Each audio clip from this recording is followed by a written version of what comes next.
Alright, hello and welcome to Season 5, Episode 6, I believe, of My Hero Academia.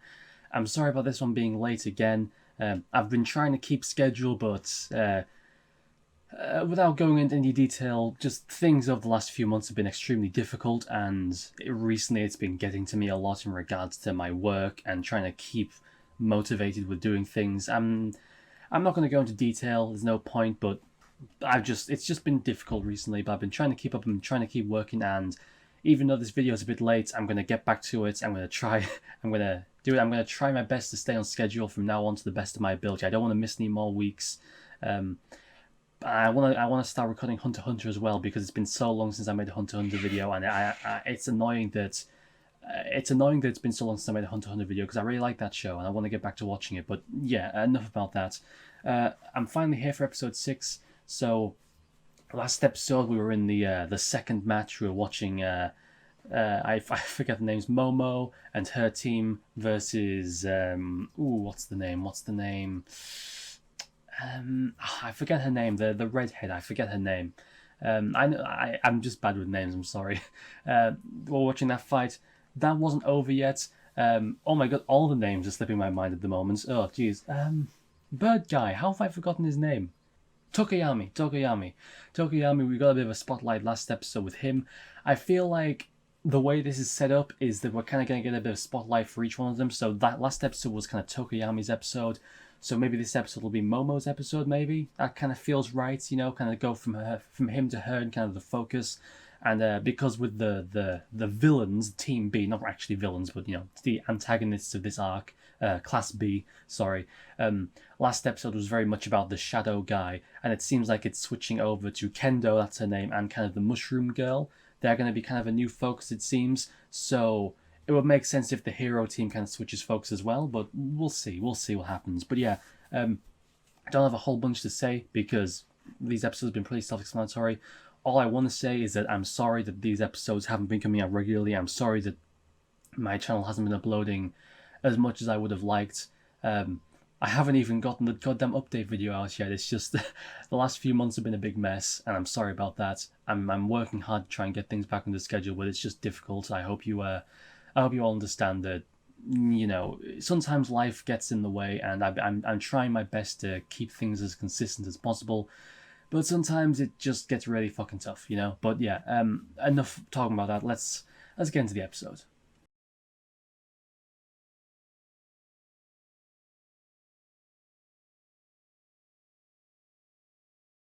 Alright, so that was episode 6 of season 5, and hey, it was a fun episode. It was probably my least favourite episode of the season so far, unless I'm misremembering. Episode 1 was the recap episode, which didn't have much going on, but was really entertaining. Maybe I'm being biased because that was kind of the first one back, so I kind of had that, oh, it's My Hero Academia kind of feel, but maybe I'm a bit biased in that regard, but that one was a fun episode. And episode 2 had all the stuff, and 3 and 4 and 5, and I don't know, I definitely could just be misremembering, but I'd say this is probably my least favourite episode so far, just simply because not a lot's happened.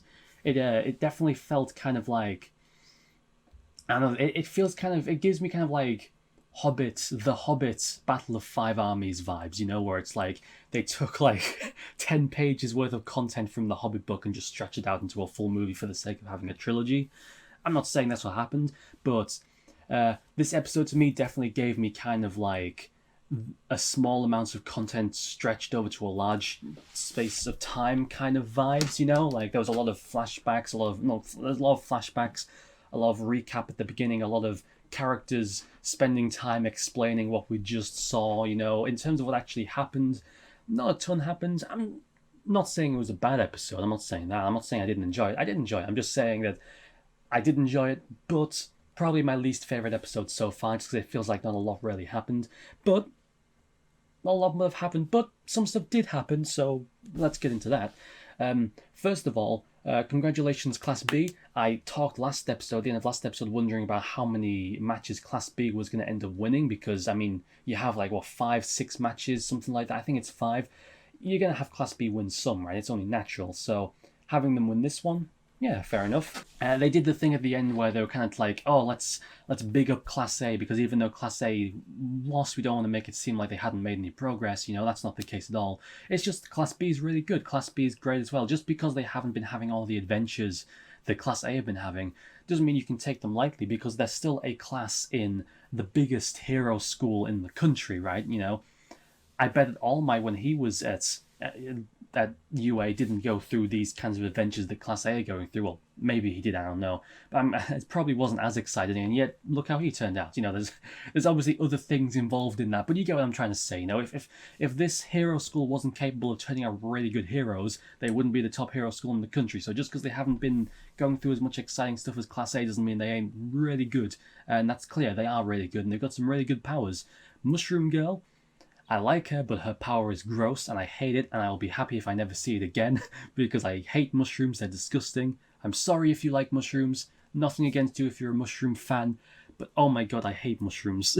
But it's clearly a very useful skill, especially with the element of surprise of her opponents not fully knowing how it works, Like, there's some powers where it's very clear. Like, if you can throw fire from your hands, well, you can throw fire from your hands. You know what the person can do, kind of how it works.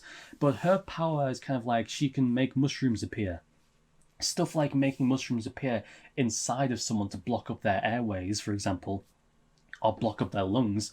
Yeah, it makes sense you'd be able to do that, but it's not the kind of thing. If you went into battle with someone who had mushroom powers, you wouldn't immediately think, oh, she's going to create mushrooms inside of my body. It's not the first thing that would pop into your head, right? So she kind of has that way. If she has clever ways of using her power, she can surprise her opponents and do things that they might not be expecting, right? I always forget his name. Tokoyami, right? If Tokoyami had known that she would do that, he would have just knocked her out or something, right? But he didn't. He thought it was safe, so he just tied her up and left it at that, and that resulted in him getting taken out, right? It's that element of having kind of a weird kind of vague power to where you can use it in ways that people wouldn't expect, and you catch them off guard, right? And then we also had the guy whose name was something manga, I'm pretty sure, where he's comic book guy, right? Basically, he has comic book powers. Imagine that guy coming out of the womb. That makes me wonder that it says that quirks usually develop around the age of 4 or something like that, right? Bakugo, for example, was a normal kid for the first few years of his life. Then he began developing these little sparks in his hand, which developed into the quirk he has now. But what about people like this manga guy who has a piece of paper for a head, or the bird boy Tokoyami, right? Are they born looking like that, or do they go through some kind of horrifying metamorphosis process when they turn 4 years old? How does that work? If they don't develop their quirk until later in life, do they just look normal until their body shifts into this unusual creature, or are they just born looking like that? Maybe that's the difference. Maybe the difference between that kind of quirk and the other kinds of quirk is if you're born with the quirk already active, it's that, and if it's not that, it's something that has to take time to develop and show up. Maybe, I don't know. I'm just thinking out loud, but I would be curious to find out how exactly that works, because, if someone grew a tail, okay, I can imagine at age 4 a tail growing, right? I can imagine that. But someone's head being a piece of paper, how does that work? How does someone change from a normal person to a piece of paper? And where's his brain? Actually, yeah, there's a lot of weird questions. I shouldn't ask so many questions, but you get my point, right? It's a weird power, but it's a very, very useful power.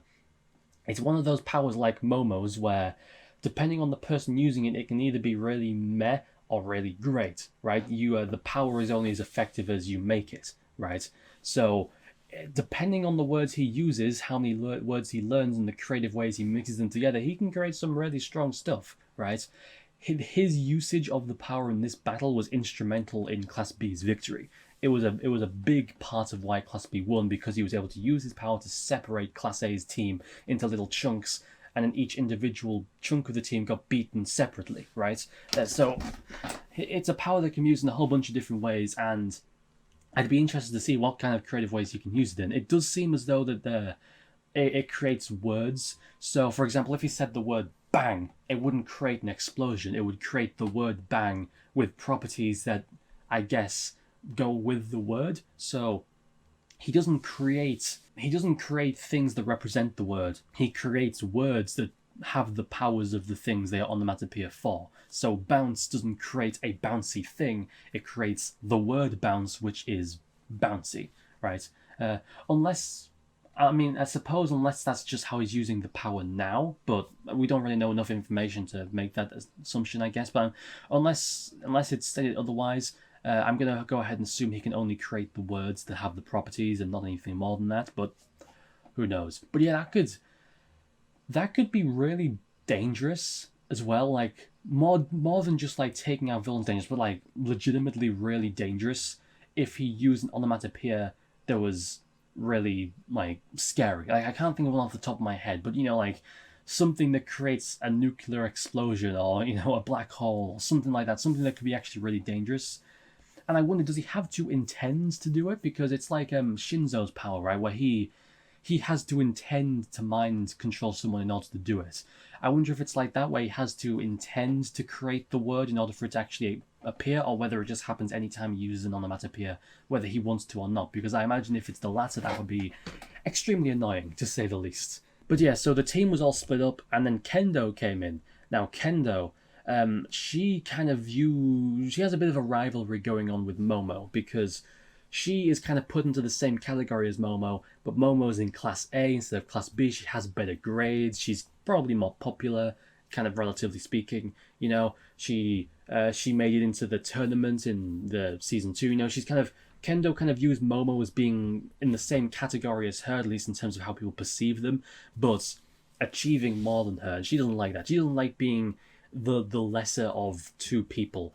So, and you can see that, right? Because in this episode, when they're separated, Kendo goes after Momo just by herself, right? And on the one hand, yes, that is just part of the plan, right? That is just part of how the plan was made, to have Kendo take out Momo while everyone else handles everyone else. But another way to perceive it is that would be Kendo trying to prove that she's better than Momo, right? I'm going to take Momo one-on-one by myself, and I'm going to come out on top. It's a way to prove to me and to all you that I'm not the lesser of these two people. I can go in there and beat Momo, right? It would be almost like a pride thing, where yes, it's part of the plan, but her as an individual, she kind of wants to prove that she can beat Momo, pretty much. But yeah, it was a solid plan. It worked out really well. Class B separated Class A. Class A had some great moments. We really got to see the character development from Class A, allowing them to do a lot better than they would have. Momo being able to think of a plan and utilize it and not freeze up. They may have lost in the end, but that plan brought them a lot closer to victory than they would have if she wasn't on the team, right? She was able to think ahead, plan for what Class B was probably going to do. She sensed Tokoyami some help. She came up with a plan to try and distract Kendo and all that stuff. It all worked great. It was a solid plan. Just didn't quite work out in the end, Sometimes it happens. Sometimes you do everything right and it just doesn't work out, because it's just how it works, right? You can go and do everything right, and one thing happens that you didn't expect, or some twist or some bad luck, and things just don't go your way, right? It's how things work, Class B was able to come out on top. They really showed what they were made of, and that's really nice to see, It definitely feels like this arc. It's like I was saying before. This arc is a great way to kind of show off all the characters, how far they've come. We're really seeing each individual character in Class A and Class B, seeing what they're capable of, see how far they've come since earlier seasons, and it's really great. But yeah, honestly, I don't have much more to say about this episode. It was a really fun episode. I enjoyed it a lot, but ultimately it was just the finishing off this battle. We got to see what all the characters were capable of. We learned about their powers. We got to see kind of how the development has brought them along, which was really nice. It was by no means a bad episode. It was really fun.